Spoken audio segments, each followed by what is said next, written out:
मुझे याद है 7 दिसंबर 2006 की सुबह 9 बजे फ़ोन आया और ये मेरे मित्र हरीश नवल का फ़ोन था कि प्रेम मैं 8 जनवरी को 60 का हो रहा हूँ और इस अवसर पर आस्था और सुधा एक कार्यक्रम आयोजित कर रहे हैं और आस्था और सुधा के कार्यक्रम में मुझ पर लिखी एक किताब भी होगी और उसके लिए तुम्हें लिखना है और जल्दी लिखना है।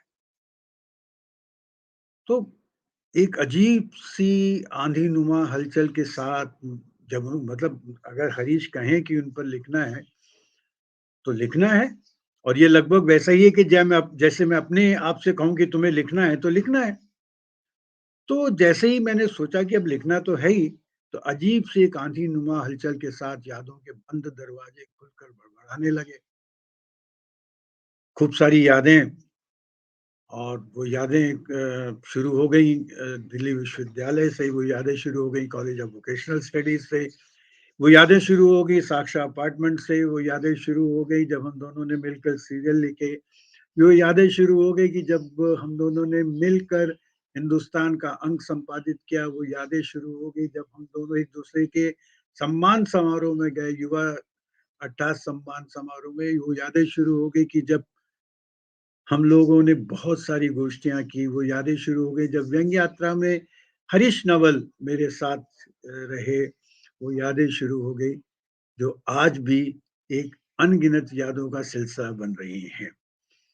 तो इतनी सारी यादें और अभी क्या हुआ कि फिर दिसंबर में अ, इस 2021 के दिसंबर में मुझे पहले तो हरीश नवल जी ने कहा था 2006 में, इस बार सुधा जी, नरेश भाई, प्रिय आस्था ने तीनों ने अलग-अलग सूचना दी कि 8 जनवरी को हरीश जी 75वें का जन्मदिन है, ऑनलाइन है और एक हम कार्यक्रम कर रहे हैं और आपको कुछ कहना है। तो सच जाने कि वही आंधी-नुमा हलचल के साथ यादों के बंद दरवाजे फिर खुलकर भड़बड़ाने लगे और मन ने कहा कि तेरे पास तो बहुत कुछ कहने को है, पर आज तुझे कुछ ही कहना है, क्योंकि ये किताब का नहीं, एक वेबिनार का हिस्सा है, जहाँ उनके बहुत सारे प्रशंसक बोलेंगे, उसमें तुझे कहना है। तो ख़ैर मित्रों, इन सारी स्मृतियों में बहुत सारे ऐसे चेहरे हैं, मेरे अग्रज मित्र हरीश नवल के, जो बहुत कुछ एक-दूसरे से मिलते हैं, पर इन सब के बीच एक ऐसा व्यक्तित्व है, जो अपनी पूर्णता में सबसे अलग है।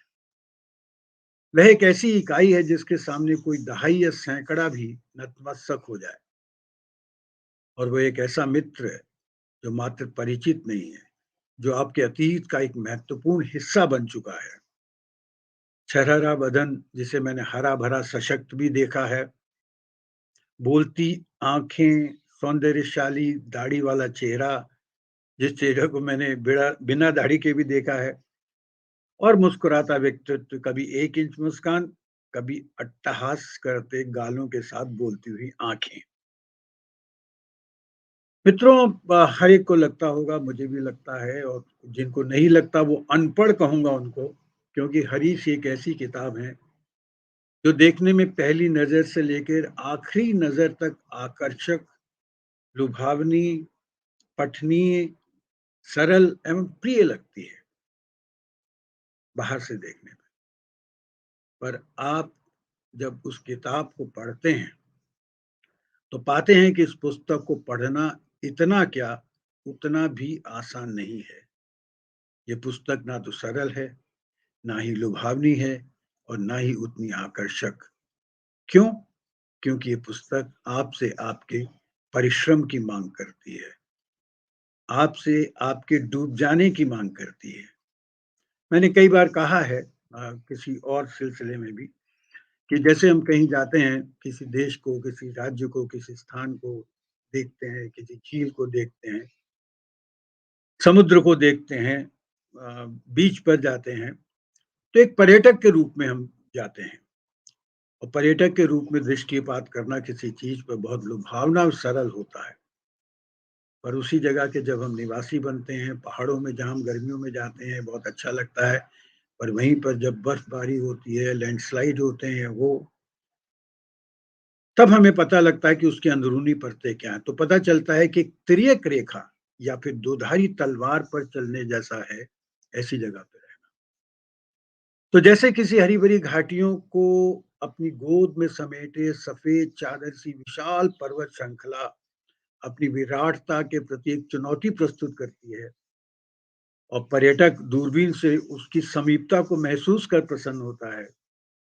तो ऐसे ही लगता है मुझे सागर की गहराई को लेके, पर जब हम उसके पास जाते हैं और पास जाने के लिए कष्ट उठाते हैं, तब तो ऐसा ही कुछ-कुछ मेरे अग्रज मित्र हरीश नवल को समझना पड़ेगा। उनको नज़दीक से देखेंगे तो तब समझ आएगा आपको, क्योंकि उनसे मिलना, आप सब जानते हैं उनकी मनमोहक मुस्कान, आपके प्रति प्रशंसात्मक वाणी, उसमें खो जाना। हरीश को जानना नहीं है, केवल डॉक्टर नवल को जानना है। हरीश जिसे पंजाबी में कहते हैं बड़ा बीवा बच्चा है, और बीवेपन के लिए वह कितने कड़वे घूँट पीता है, उसे शायद कोई ही जान पाता हो।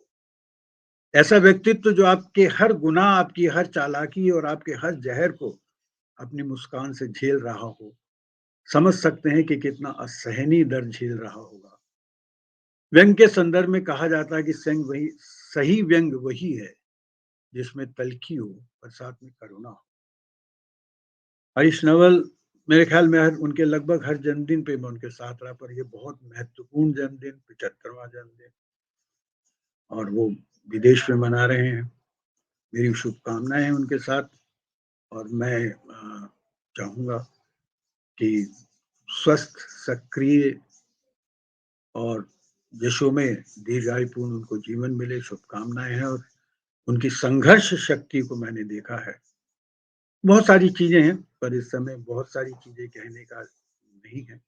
तो मैं बहुत-बहुत शुभकामनाएँ हरीश भाई आपको जन्मदिन पर, और इसी तरह से हमारी दोस्ती, हमारी त्रयी साहित्य में, साक्षरा में, 2 साहित्य और साक्षरा दोनों में बनी रहे। परिवार हम दोनों के एक हैं, एक-दूसरे से परिवार हमारे जो है बहुत नज़दीक है, बहुत समीप है। तो हम लेखक के रूप में परिवार में कम जुड़े हैं, व्यक्तिगत रूप से ज़्यादा। बहुत-बहुत बधाई और शुभकामनाएँ।